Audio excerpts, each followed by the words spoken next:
As I mentioned before, this was an exciting moment for Piers and Fyodor and I especially. It was our first flight, and we were grinning as we were walking out to the Astro van, getting ready to go to the pad. Interestingly enough, on that day, there was one cloud in Florida and it was over the pad. We got out to the pad and it was raining, but we got up and went into the orbiter anyway. I was the last one in the vehicle, so I had some time to stand at the 195-foot level and just think about what we were going to do and listen to the orbiter kind of hiss and moan and groan, and it was ready to go to orbit, and so were we. It's kind of funny, you're so excited to go and you get out there and you get into the orbiter and you still have about 2 hours or so where you're laying on your back waiting for the 7, countdown. 6, 5, we have both engines start, 2, 1, booster ignition and liftoff of the Space Shuttle Atlantis. After that first initial kick in the seat, I sort of lost my breath for a minute, so I had to sort of take a breath before I could do my MS2 duties. There was a lot of excitement about our flight about this camera view on the external tank, and we heard once we got to orbit that it looked spectacular, but unfortunately we couldn't view it till we got down, so it was really neat video. But here we are, and we got the kick in the seat, we're going, and we're just really loud noises, roaring, rattling, vibrating. That's all you could feel as you were sitting on the flight deck. I had a mirror, I was trying to look out the overhead window to see where the ground was at, but it was a little distracting just with all the vibration and noise that was going on. We settled down to watch the engines and waited for SRB SEP, and when SRB SEP came, it was quite surprising. It was a really loud flash and a bang. Wow, 103, 103. 103, 103. And I couldn't help it. I had to say wow because it was so unexpected. It was just such a loud bang. We had a smoother ride after that. It was once the SRBs were gone. 50 nautical miles. And then we hit the 50 nautical mile point. Thanks, guys. And that's the point where Piers and Fyodor and I became flown astronauts. 8.5 minutes we were to orbit, and we got to work turning the rocket into an orbiter so we could start with our mission. Open the payload bay doors, and we were off and running. Almost immediately, we begin the rendezvous process, which takes about 2 days of burns to approach the space station. I'm up there in the front, along with my core rendezvous team, Dave Wolf, who's a former ice cream salesman, Piers Sellers, the snail farmer, and Pam Melroy, who we call Tank Girl. Imagine how that would feel. We're all on the flight deck here. We all have a lot to do. It's very crowded. We're looking out 2 tiny windows as we travel along at 17,500 miles an hour, both vehicles traveling that speed. This picture is about 45 minutes before docking. You can see that we're closing very, very slowly to the space station. It's magnificent as you move in and look out those windows and look at the International Space Station hanging above Earth's atmosphere. It's brilliant. The color is very metallic and looks almost like molten metal. It's so bright in the bright rays of the sun. As we move in, things gradually get more and more exciting until we finally reach the space station, feel the thunk, and we dock. We know we've made it, a very critical event accomplished safely. It takes about an hour to pull these 2 pieces together and to pressurize the area in between and do all the checks, and then it's time to open the hatches. And what a treat it is to rendezvous and then open the hatch to living people. The crew had been up there about 4 months when we opened this hatch, and talking to other crews, they say that the most important thing for them is seeing new faces, and the second most important thing is food and the salsa we brought in a pecan pie, and the third thing is mail. We didn't have a whole lot of time to meet and greet and say hello because we had to immediately get to work and transfer all of the spacewalk equipment over to the station airlock, and we were busy flying back and forth to take piece parts of the spacesuit, put them together, put the tools on the spacesuits, and there was just a lot of work we had to do at the end of that flight day 3 after we docked. And of course, right away when we got up on the morning of flight day 4, the EVA guys got to work doing their pre-breathe and getting their exercise in for their spacewalk prep, and Peggy and I got to work on the S1 install. It was going to be a long day for us, and we got to work with the unberth. And it does take 2 people to fly that arm. There's a lot going on there. You got to manage the camera views. You have to do the actual flying, keep an eye on the procedures. There's comm between the ground, comm between the shuttle. Just a whole lot of work. We actually stopped a couple times and put the brakes on so we could fly over to the shuttle windows and look out the pilot's window and see what the 30,000-pound truss looked like at the end of the Canadarm, because the whole time we were only flying from camera views, and it was really beautiful to go look out the window and see what the truss looked like and out there hanging over the edge of the shuttle payload bay. Well, we worked through the procedures. There were some great procedures, and we got up and got the install done. And once the install wasn't done, we attached this truss with some bolts to the S0 truss and reconfigured for the EVA. Meanwhile, back in the airlock, the EVA team are imprisoned, still on their masks. When the pressure's down, we squirm into our spacesuits, and Pam and Fyodor put the final touches. You can see being gentle with us there. And there comes the moment to put on the helmets, and there's a final clunk, which means helmet on for the next 10 hours. And we're sealed in there good. Fyodor and Pam check out the lights, all the extra equipment, one last look over everything, and then it's time to cram us into the airlock. But before that, we always indulge in a few pagan rites to appease the EVA gods. These little ceremonies, very, very important to ensure mission success, if you do them right. Shove one guy in face first so that he's facing the hatch, put in all the luggage, shove the other guy in feet first, and there's just enough room to basically not scratch your nose because you can't. Close the hatch, and then it's another hour, and then you're ready to go out. Now, that's an exciting moment. Opening the hatch, it's a 240-mile drop, so don't let go. Squirm out, look around, grab a handrail, and then get to work. A lot of distractions. Here's a night pass. We've got thunderstorms going on below us. We're meant to be working, but sometimes it's just irresistible to sneak a peek at what's going on down there. Manhandling bits of equipment, moving them around, fighting with each other occasionally. No, not really. Then using power tools to bolt things in position. A lot of heavy work, particularly on EVA-1. It's good that we had our tools checked out in a thoroughly professional manner by EV1. And this is really the only way to get things done. We make our way out at times to the very end of the truss, and we call this the end of the world, and it really feels like you're out there. That's a camera group that we installed. We worked together as a team, and that's the view back. You can see the shuttle inverted at the top, looking back through the truss. Remember that we have one tether on, and Pam is choreographing our activities the whole time with a detailed checklist from inside. Even though we're alone out there, it really feels with Sandy and Pam and the ground like you have real support. We ride the arm that Sandy is driving much of the time to do the detailed work, and if you happen to dare to look down, which I tried to avoid, tried to mainly focus on the station, you could get these incredible views, which if you let yourself, you can get kind of lost in. There's the empty payload bay. It used to have the truss inside, the laboratory module, the airlock that we have just come out of and we'll go back into after 8 or 9 hours. Total time, 7 hours outside. There's the truss that has been installed. We have many tools and bags of equipment to keep organized, and they're all on separate tethers, and it can be a challenge keeping that straight.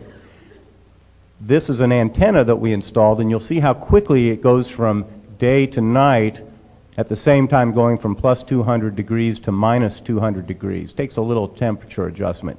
We're very tired after a little over 7 hours outside in this case. We come inside and we're just happy to be hung on the wall and let Pam and Fyodor do their magic, let us rest, and get us unsuited. You can see as the lower torso comes off this suit, the white garment has thousands of cooling water tubes that keep us air conditioned. We're looking forward to a good hearty meal after all that. This is the service module, a great place to congregate and eat. It's very homey. There's the table, and you'll see Sandy in her natural inverted perch. She had an amazingly quick adaptation to zero-G. Sergei filling from the Russian galley a food container, cans of food. The real purpose of this space station, of course, is to do science. And here Jeff is doing a physics experiment. And you can really see the different behavior and properties of materials where surface tension dominates. And this space station is truly an international laboratory bringing 17 countries together to ultimately do research in physics, material science, biology, plant biology in this case, where experiments to learn to grow plants for long duration so we can go to Mars and have more natural, fresh food. And it's fun for the scientists too, as Sandy demonstrates in the laboratory with her own experiment. Well, let's take you on a little tour of the station. As it is right now, that's a picture of Yuri Gagarin, the first human in space. This is the service module. Sergei is showing us his bedroom. That's actually his bedroom, that little closet area there. You see pictures of his family, you can see his personal gear, and that white bag against the wall is his sleeping bag. That's where he spends the night. The service module is a very homey place, as Dave said. You saw the pictures on the wall. It's got kind of green carpeting everywhere. It's sort of cozy and warm and a little bit dark. It feels like going to visit somebody's house.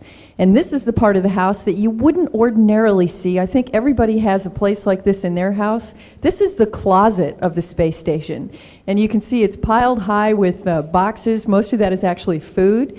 As we get towards the end of the closet area, this is the FGB module.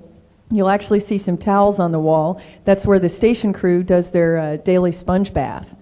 And now as we go into the American segment of the space station, you can see that it feels very different than the Russian segment. It's very bright and airy, kind of metallic. It looks a lot more like an office space. And we'll take a quick peek here into the airlock, which is what you've seen a lot of earlier. That's where the spacewalks were conducted out of. And now we're going to float along a little bit further into what I think of as the crown jewel of the U.S. segment. This is the U.S. laboratory, very aptly named Destiny, because the destiny of the space station is to do science in space. And the walls are crammed with experiments. Peggy is actually doing a little bit of stowage here for some of the things that we brought over for her.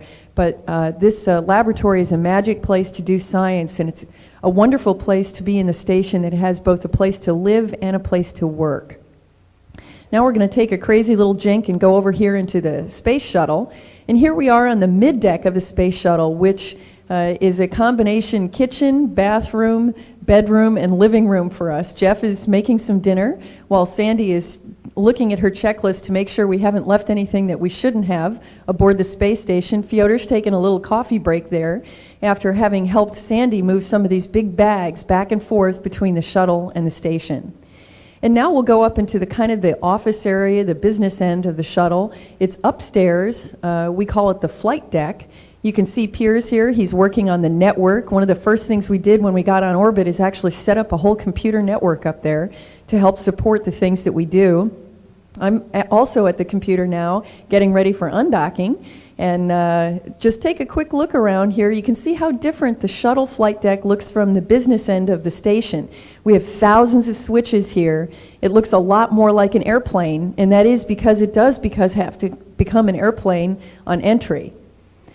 It was really an amazing experience to merge our two crews, the 9A crew with the expedition crew. I think the experience of living and working together in zero-G is just such a magic environment that it just made us feel very close. It made us feel like a family as we had all this incredible experience together. And as a result, it makes it hard to say goodbye. Very good. Yes, there's some tears shed, especially Peggy and Sandy. It was very hard to say goodbye. The commander's shaking hands one last time as we prepare to close the hatch and get ready for undocking. And here you see the shuttle backing away, and listen carefully. Atlantis departing. Thank you, Peggy.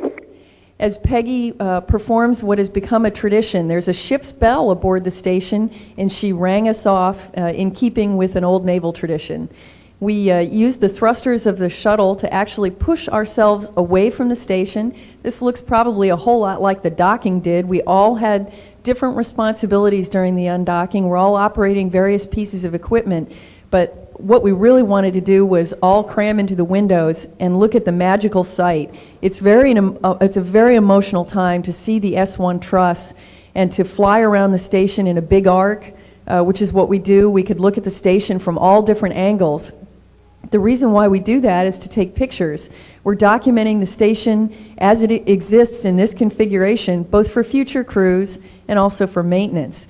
But this is a tremendous feeling to look at the S1 truss and think about the station as it will become in the future, as it's shown here, how much bigger it's going to get, and we're very proud of our small part in creating this huge international laboratory in space. It's a very, very wonderful feeling to back away and know that you've been a part of that. And also very rewarding to see an empty payload bay of your shuttle. After the shuttle's left station, there's about a day and a half of going around an Earth orbit and getting ready to come home, looking at some excellent wine country in Italy. There's Suez again, beautiful views, taking a whole lot of Earth observing pictures, and performing our own experiments. This is Sandy trying to pick up as many M&Ms in one go as she can, sort of like plankton and a whale. Dave is using, I think, a mixture of chewing gum and chicken to keep his food stuck to a tortilla. Various measures of success. Dave needs constant grooming, and this is Jeff doing his part to keep the shuttle clean, starting with Jeff. Dave. Jeff tells us he works for peanuts, and here he is working for peanuts. And there comes a time when you've got to get ready to go home. Closing the payload doors is part of one of the big landmarks in this process. And then we start working on converting the shuttle from being an orbiting spacecraft into a very heavy, high-tech glider. Get all the gear together, put the seats in place, put some systems asleep, get into our pressure suits, and get ready for the entry itself. Well, we're whipping around the Earth at about 25 times the speed of sound. And so in order to slow down, we do a small burn over Australia, and we come crashing into the atmosphere over Hawaii, using the belly of the orbiter to aerodynamically brake us. We come up across Central America doing about 14 times the speed of sound over the Gulf of Mexico and then up over the panhandle of Florida. Pam and I and Sandy are using the instruments to monitor our progress, and about 50,000 feet, about 4 minutes before landing, I took over control of Atlantis for the landing. I passed it over to Pam for about 30 seconds of practice, and then took it back. This is the view out of Pam's gun sight, or heads-up display. We made the turn to line ourselves up with the runway at the Kennedy Space Center in Florida, and we came down traveling about 350 miles an hour. As we round out and pull out of our dive, Pam lowered the landing gear, and we lined up on the center line and flared Atlantis out for a landing. Now remember, there's no power here. This is our only chance to land, so we've got to do it right the first time. As we roll out in the beautiful Florida sun, all I could think about was get this thing on center line for the final pictures. I almost forgot to put on the brakes. You can see we came pretty close there.